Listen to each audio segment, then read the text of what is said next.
hidrofóbico. Por que algodão hidrofóbico? Esse algodão vai impedir que a água entre no conduto auditivo. A água dentro do conduto auditivo faz com que fique úmido, o ouvido fique úmido, e isso gere um campo propício para fungos.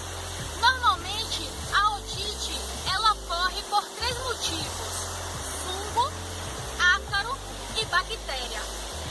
Esses fungos, ácaros e bactérias, quando instalados no conduto auditivo de seu cão e de seu gato, ele ocasiona otite. E essa otite causa quais sintomas? Secreção, prurido, odor intenso, aquele odor fétido no ouvido do animal, causando também dor e desconforto. Então, para evitar esses tipos de alterações no ouvido de seu animal causado por fungo, o que você deve fazer?